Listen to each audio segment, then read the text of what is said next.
दोस्तों financial markets एक इतना बड़ा अपने आप में सब्जेक्ट है कि जिसके ऊपर बहुत सारी चीज़ें मार्केट में हैं और आम तौर पर हर एक इन्वेस्टर इस चीज़ में कंफ्यूज रहता है कि मैं अल्टीमेटली जाऊं तो जाऊं कहाँ।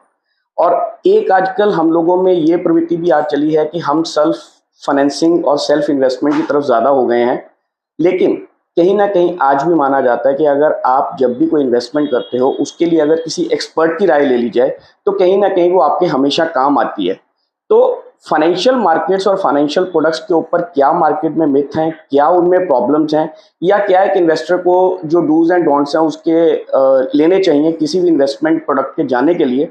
तो इस सारे में बात करने के लिए आज हम आए हैं मैडम रेनू मेहता जी के पास, जो फाइनेंशियल एक्सपर्ट हैं और फाइनेंशियली एडवाइस देती हैं डिफरेंट काइंड ऑफ इंस्ट्रूमेंट, जो इन्वेस्टमेंट के इंस्ट्रूमेंट्स हैं उनके ऊपर। तो आज बात करेंगे रेनू मेहता जी से, तो जानते हैं उनका व्यू पॉइंट फाइनेंशियल इंस्ट्रूमेंट्स के ऊपर। मैम नमस्कार and welcome to our show. Thank you so much Karun. First of all आपने मुझे चूज़ किया। एक्सपर्ट तो मैं नहीं हूँ, क्योंकि फाइनेंशियल मार्केट में मैंने नोटिस किया है कि every day you learn something new.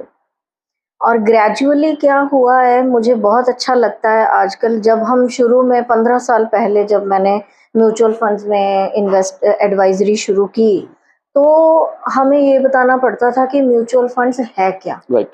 लेकिन आज जो क्लाइंट हमारे पास आते हैं वो ये कहते हैं कि हमने एसआईपी खोलनी है, कैसे शुरू करें। जी।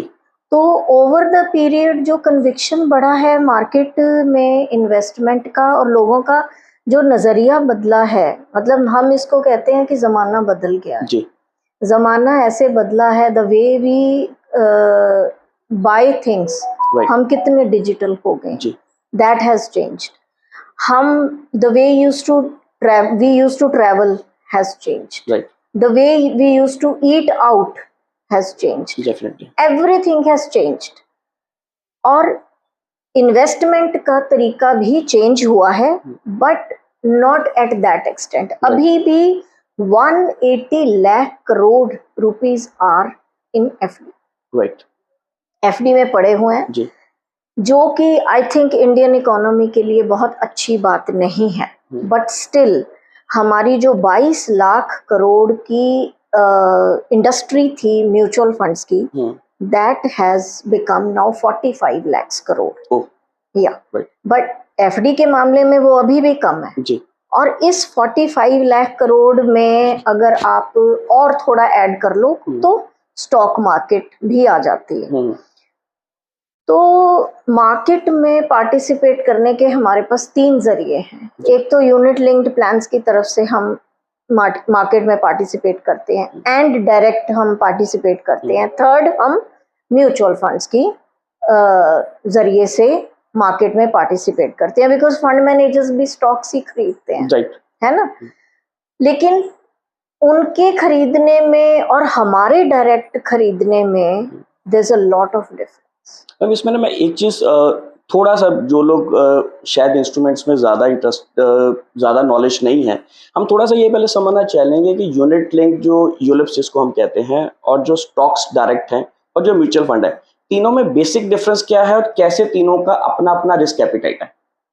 देखो, डायरेक्ट स्टॉक्स खरीदना तो मार्केट शोकेस्ड है। आप गए, आपने जाके चीज खरीद ली। Right. It is as good as you go to the market and buy directly. Definitely.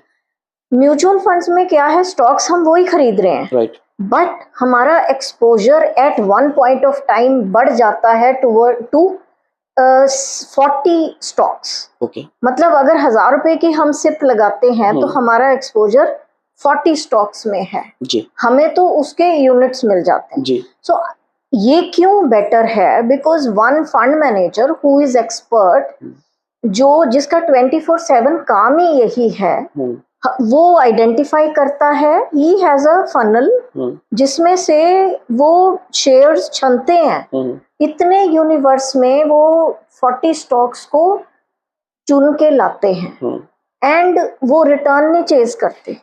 They have so many parameters. They see their balance sheet, they see उनके बिजनेस एसोसिएट्स क्या है, उनके डेटर्स क्रेडिटर्स की list क्या है, government की जो policies हैं उसका उन पे क्या असर पड़ रहा है उस स्टॉक पे। ठीक है। तो उनको ये पता होता है कि इस स्टॉक के इन्स एंड आउट्स क्या है। ठीक है। लेकिन हम क्या करते हैं, जब हम डायरेक्ट स्टॉक्स में जाते हैं तो हमें ये इतनी हम R&D करते नहीं है, हम सिर्फ रिटर्न देखते हैं। और सबसे गलत बात ये है कि हम टिप्स पे जाते हैं और फिर हम हाथ जला के बैठ जाते हैं और फिर हमें पता चलता है कि ये तो बहुत गलत चीज है, यहाँ तो पैसा डूब जाता है। तो लोग वो कहते भी है ना कि stock market is a legal gambling. It is a legal gambling, but I say if you go wisely, then this is the best legal way to accumulate money, and it's a tax efficient also. Definitely. वहां पर आप FD में, अगर हम FD से इसको compare करें, अब आपको मैंने म्यूचुअल फंड और डायरेक्ट स्टॉक्स का तो बता दिया। अब यूनिट लिंक्ड प्लान्स में हमारे पास एक कंपोनेंट ऐड हो जाता है, that is insurance. I think that's an added advantage. तो मुझे नहीं लगता यूनिट लिंक्ड प्लान्स में जब आप सारे उनके charges and everything you are sharing with the investor, with the client, and the client is well informed कि वो कैसे पैसा बढ़ेगा। और आप देखोगे कि 15%, 13%, आप टाटा का देखो, एडलवीज का देखो, बजाज का देखो, क्योंकि अब सेबी के और IRDA के रूल जो इनके जो पैरामीटर्स हैं वो बड़े स्ट्रिंजेंट हो गए, इन्वेस्टर फ्रेंडली हैं। एक टाइम था हम यूनिट लिंक्ड गलत तरीके से बेचा जाता था, लेकिन आज की डेट में unit linked plans of insurance are also very good, and that's the way to participate in the market. अगर मैम कोई एक लेमैन आपके पास आता है कि मेरे को एक इन्वेस्टमेंट करनी है कि एक्स अमाउंट लगानी है, तो उसे मार्केट की नॉलेज नहीं है, लेकिन वो कहीं ना कहीं ये चाहता है कि मेरा पैसा सेफ भी रहे और उसमें रिस्क भी कहीं ना कहीं डाइवर्ट हो जाए और टैक्स सेविंग भी हो जाए, तो what you suggest as an advisor कि उसको डायरेक्ट स्टॉक्स में जाना चाहिए या म्यूचुअल फंड्स में, या वो यूलिप के थ्रू जाए? सबसे पहली बात तो जब भी कोई इन्वेस्टर हमारे पास आता है तो 4 पैरामीटर्स हैं, 4 क्वेश्चंस हैं which I need to ask. One is age, उनकी एज क्या है। अनदर, उनका रिस्क एपेटाइट क्या है। थर्ड, उनका टाइम होराइजन क्या है। Time horizon is the most important thing. अगर वो कह रहे हैं कि मुझे नेक्स्ट ईयर पैसा चाहिए और मैं उनको कह रही हूँ कि आप निपॉन स्मॉल कैप में लमसम लगा दो, तो फिर मेरी गलती। क्योंकि अगर हम म्यूचुअल फंड्स या अगर हम स्टॉक मार्केट में, मतलब मार्केट में पार्टिसिपेट कर रहे हैं, तो we need to have at least 3 to 5 years with अस।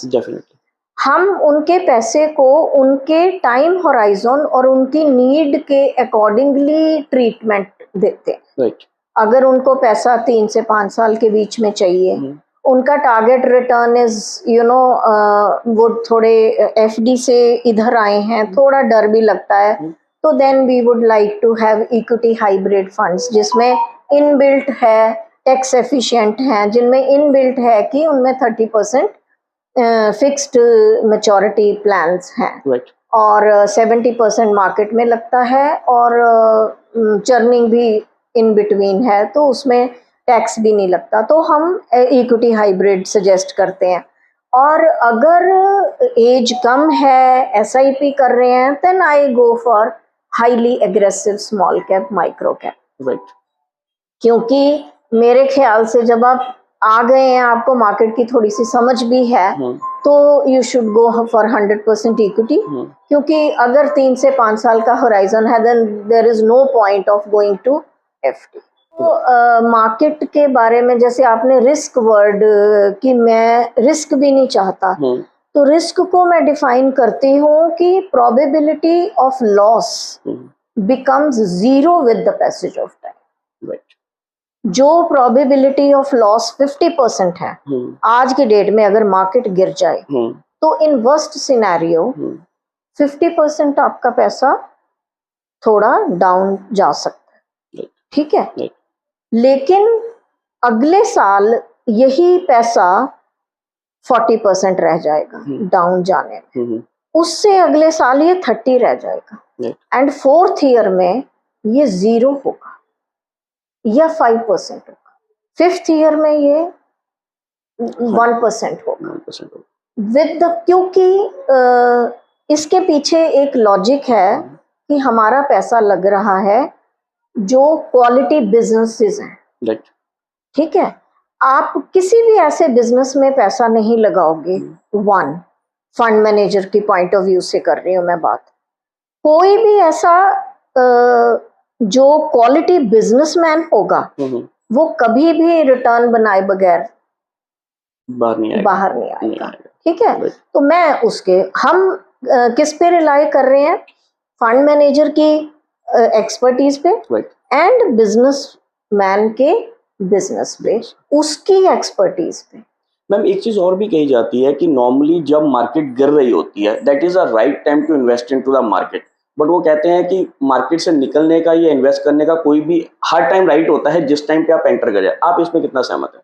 मैं आपसे बिल्कुल सहमत हूँ। जब भी मुझे कोई कहता है ma'am should we invest today, तो मैं उनको यही कहती हूँ कि every time is the right time, provided आप टाइम कितना दोगे उसको। बिल्कुल, ठीक है ना।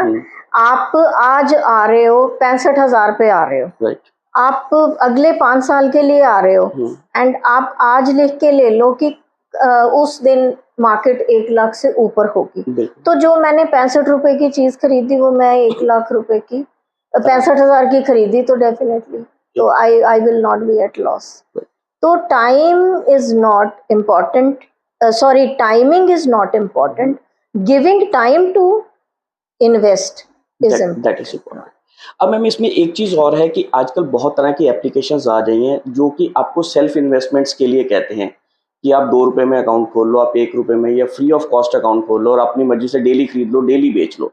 मैम कितना सेफ है वो एप्लीकेशंस के थ्रू इन्वेस्टमेंट करना, या बनिस्बत की जो लोग ऑलरेडी मार्केट में एक्सपर्ट आपके जैसे बैठे हैं जो डेली इन चीजों में डील करते हैं उनके थ्रू जाने में?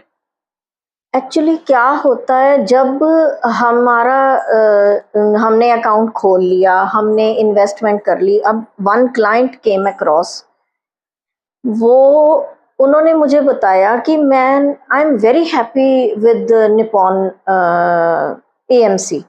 मैंने कहा अच्छा, हाँ, मैं कहा उनके बड़े अच्छे फंड्स हैं। उनको निपॉन AMC का मतलब था Nippon tax saving fund. Nippon tax saver आया था ना, कहते Nippon tax saving AMC is very good. मैं कहते this is not AMC, this is one of their funds. मैंने कहा, कहते मैंने तो अपने पूरे घर में ना 4 लोग हैं, हम चारों ने 25-25 हजार की SIP लगाई हुई। मैंने कहा मैम आपने टैक्स सेविंग क्यों लगाई है? कहते क्योंकि बहुत अच्छा है। मैंने कहा अच्छा तो है, बट वो तो उसमें 3 साल का लॉक इन पीरियड है। वन SIP में every SIP has to complete 3 years. Secondly आप 3-3 लाख साल का दे रहे हो, आपको टैक्स सेविंग तो 1.5 लाख की करनी है। बिल्कुल। कहते वो तो मैं PPF में करती हूँ। फिर यहाँ पे क्या पर्पस हुआ? उनको नहीं पता था, she just chase the returns, और उनको AMC जहां भी जिसने भी सजेस्ट किया या उन्होंने नेट से देखा कि बहुत अच्छा चल रहा है निपॉन टैक्स सेविंग, या किसी से सुना, जैसे आप कह रहे हो कि आपने गूगल किया, आपने देखा टॉप बेस्ट फंड्स, आपको ये बड़ा अच्छा लगा, आपने उसमें ठाठा सिप लगा दिया। Then I guided her. I said Nippon का, इनका Nippon India growth fund is the best fund of the world. तो मतलब अब आपको समझ में आ गया कि उन लोगों का क्या हाल होता है। वो 3 लाख पर पर्सन साल का दे रहे थे, जबकि उनको 1.5 लाख का टैक्स एग्जम्पशन चाहिए थी, जो उनको पता ही नहीं था, एंड वो हर सिप जो उनकी थी वो 3 साल के लिए लॉक्ड इन थी। और फिर मैंने उनको सजेस्ट किया, एंड उस 25,000 को हमने 5 फंड्स में पर पर्सन स्प्लिट किया, डाइवर्सिफाई किया, and now they are very happy. Ma'am जैसे फाइनेंशियल इन्वेस्टमेंट्स के अलग अलग इंस्ट्रूमेंट्स हम बात कर रहे हैं, एक आजकल क्रिप्टो करेंसी के ऊपर बहुत चल रहा है। एज ए फाइनेंशियल एडवाइजर आपका इसके ऊपर क्या टिप है? क्योंकि कुछ लोग कहते हैं कि अभी गवर्नमेंट ने लीगल नहीं किया इसलिए नहीं है, कुछ लोग कह रहे हैं कि हमने बहुत पैसा बना लिया, कुछ कह रहे हैं कि हमारा बिल्कुल डूब गया है। तो व्हाट इज योर से एज ए फाइनेंशियल एडवाइजर? देखो, जिस भी इंस्ट्रूमेंट के पीछे, जिस भी एसेट क्लास के पीछे रेगुलेटर है, उसके पीछे हम हैं। राइट। ठीक है, तो क्रिप्टो के लिए बहुत से लोग आते हैं, मैम आप क्रिप्टो में क्यों नहीं करते, या हमें सजेस्ट करो हम कहाँ अकाउंट खोलें, क्या है, किस एक्सचेंज में जाएं, कैसे करें। तो जब तक रेगुलेटर नहीं आता, जब तक इंडिया में ये लीगल नहीं है, बिकॉज हम यहाँ पे तो इसको नहीं लिक्विडेट कर सकते, या मतलब ज्यादा ये अब्रॉड चल रहा है ना, वहां पर लिक्विडिटी प्रॉब्लम नहीं है, तो तब तक हम थोड़ा सा पीछे हैं। Once regulator enters into it and उनकी क्या रेगुलेशंस हैं, then we will definitely come. तो अभी मैम एक बात और भी चल रही है कि सुनने में आ रहा है कि आरबीआई अपनी डिजिटल करेंसी लेके आ रहा है विच विल बी मोर और less something kind of a crypto. तो डू यू थिंक कि उसके बाद क्रिप्टो की जो अभी इंटरनेशनल वाली मार्केट है वो इंडियन डिजिटल करेंसी में कन्वर्ट हो जाएगी? Not at all.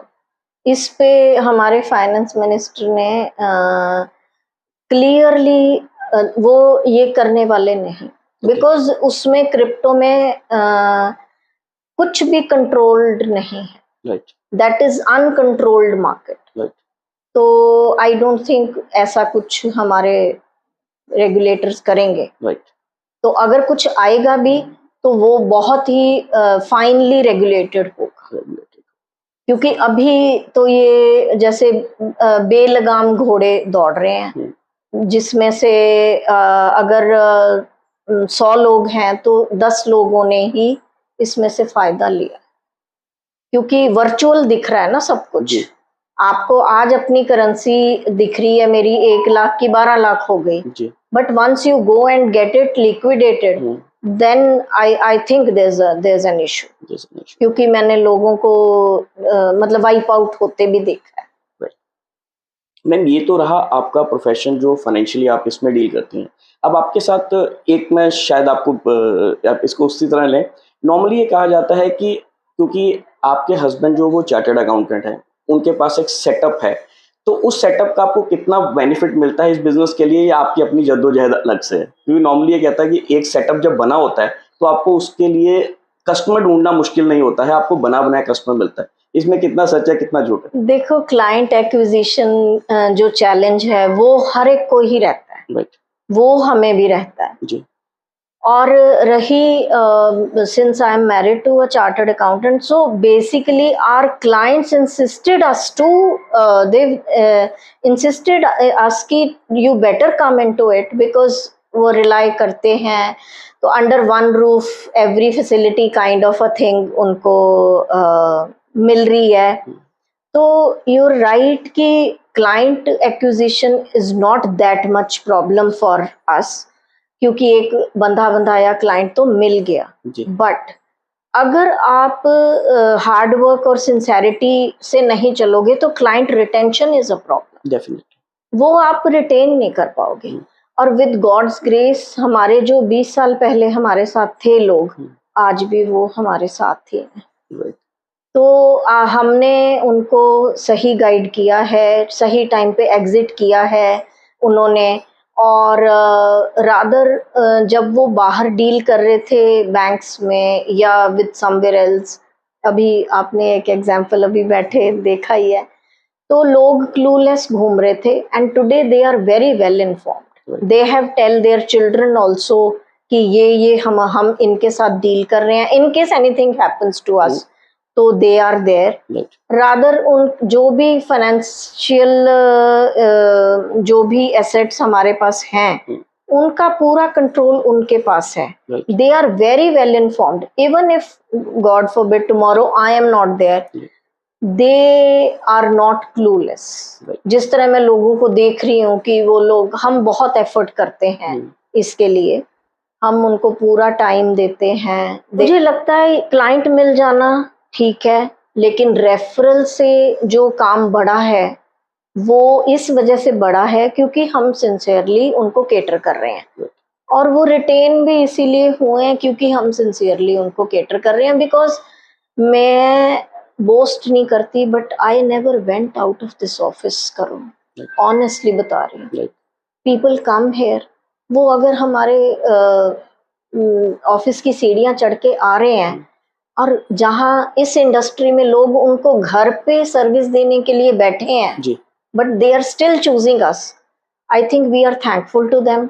और थोड़ा सा मैं खुद अपनी भी बैक पैट करूंगी कि हम कुछ तो काम कर रहे होंगे कि वो आ रहे हैं। डेफिनेटली क्लाइंट आपके पास एक बार आ गया, उसको आपने रिटर्न्स दी हैं, that's why he is coming again and again, otherwise कोई नहीं आता। मतलब मेरे क्लाइंट्स अभी कल परसों एक अंकल आए, तो मैंने उनको बताया, मैंने कहा अंकल 3 साल आप ऐसे वॉलेटाइल, कहते मेरे पैसे तो बहुत बढ़ गए।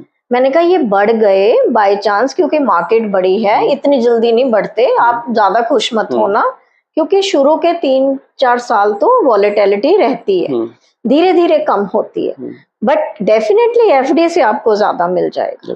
सो we never give rosy picture to the client.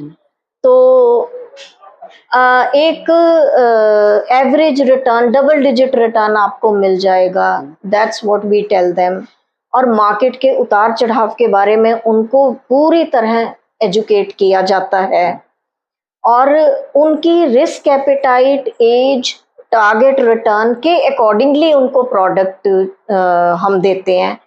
And we always tell them to exit if something is going to happen with any scheme और विद मार्केट। कोई अनएक्सपेक्टेड फॉल है, then also we guide them to exit for the time being. Asset allocation पे भी मैं बहुत जोर देती हूँ।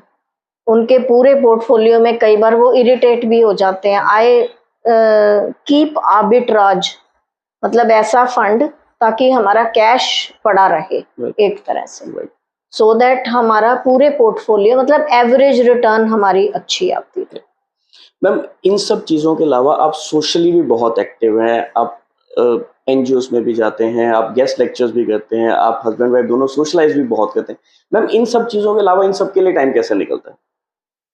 एक्चुअली जो आपकी प्रायोरिटी होती है ना, मैंने नोटिस किया है, हमारी प्रायोरिटी और हॉबी वो है to socialize, to meet people, different people, and with God's grace हमें अच्छे लोग मिलते भी गए जी। मतलब हम बाहर निकले तो we chose good people and people chose us, तो ऐसे ही बस कारवां बनता गया। तो वो टाइम, मुझे लगता है जो चीज़ आपको अच्छी लगती है ना, उसके लिए टाइम निकल ही आता है। सोशल गैदरिंग्स और इन सब के अलावा एक आदमी की कुछ पर्सनल हॉबीज, कुछ पर्सनल इंटरेस्ट होते हैं अपने प्रोफेशन के अलावा, तो कुछ एक ऐसी पर्सनल हॉबीज या कुछ ऐसे पर्सनल इंटरेस्ट जो लोगों को अभी तक नहीं पता है, जो रेणु जी इंकलकेट करती हैं या जिसके लिए अपना टाइम स्पेंड करना चाहती हैं, कुछ एक ऐसी चीज़ें जो आप बताना चाहें? मैं कुछ ऐसे सिंगिंग ग्रुप्स के साथ जुड़ी हुई हूँ, गुलूकार इज वन ऑफ देम। तो क्योंकि सिंगिंग मेरी हॉबी है, काफी लोग जानते हैं कि मैं गाती हूँ, तो बस वहाँ पे हमारा फिर अदर देन दिस, वहाँ सिर्फ और सिर्फ संगीत ही होता है। तो वो उन ग्रुप्स के साथ जुड़ के फिर वो वाली मेरी जो हॉबी है वो पूरी हो जाती है। टू बी वेरी फ्रैंक, मैं भी आपको बहुत सालों से जानता हूँ, मेरे को भी आज पता चला है कि आप गाती भी हैं। I was never knew कि you are a singer also। तो ये एक अलग एस्पेक्ट हो गया, अब हम इसके ऊपर कभी दोबारा बात करेंगे। अच्छा मैम, फैमिली में आपका दोनों बेटे हैं, हाँ। तो आप चाह रहे हैं कि वो भी आपको ही ज्वाइन करें या they are going into some different fields? वो वैसे तो बड़ा बेटा इज डेंटिस्ट, वो MDS कर रहा है ओरल सर्जरी में, तो छोटा इंजीनियर है। उन्होंने हमारे प्रोफेशन को चूज नहीं किया, बट ये ऐसा फील्ड नहीं है कि जिसके लिए कोई एक पर्टिकुलर चॉइस चाहिए, they have already started taking interest in that. उन्होंने अपनी जब SIPs शुरू की या बड़े बेटे ने कुछ स्टॉक्स बाय करने शुरू किए, तो मैंने देखा है कि उसका इंटरेस्ट बहुत बढ़ गया। रादर कई इनपुट्स उसने मुझे दिए कि मतलब फाइनेंशियल मार्केट के बारे में वो हम लोग काफ़ी डिस्कस करते हैं जब मतलब डिनर या हम इकट्ठे बैठे हैं ब्रेकफास्ट पे, when we all of us meet, तो हम ये डिस्कशंस हमारी ज़रूर चलती हैं कि ये इंडियन इकोनॉमी में ये हो रहा है या फाइनेंस मिनिस्टर ने ये बोला, मतलब ये over the T over the dinner ये डिस्कशंस चलती हैं and they participate in that. और मुझे लगता है पर्सनल फाइनेंस के लिए थोड़ी सी नॉलेज इन चीज़ों की होनी ज़रूरी भी है। एंड उमाकांत ने उनको एनकरेज किया शुरू से ही कि you go when they were in 9th, बड़ा वाला was in 9th when he told him to go and get the account opened, और बैंक अकाउंट कैसे ऑपरेट करना है he told him to do himself, कि गलत करोगे कोई बात नहीं, क्योंकि ये पर्सनल फाइनेंस का पार्ट है। आप कमाओगे तो आपने पैसे को कैसे संभालना है, I think you should know that. तो वो इंटरेस्ट तो ले रहे हैं। मैम, अब चलते चलते एक लास्ट चीज़ जो मैं आपसे पूछना चाहूँगा, जैसे कहते हैं ना कि हम जितनी कमाई करते हैं उसमें से 10% वो कहते हैं कि दान में या पुण्य में लगाना चाहिए, तो आप टोटल कमाई में से कितना कहते हैं जो फाइनेंशियल इंस्ट्रूमेंट्स में आपका सेविंग्स में जाना ही चाहिए ताकि आपका फ्यूचर जो है वो सेफ रह सके? देखो, जो गुरु है ना फाइनेंशियल वर्ल्ड के, वॉरेन बुफे, वो हमेशा यही कहते हैं कि you first save and then spend.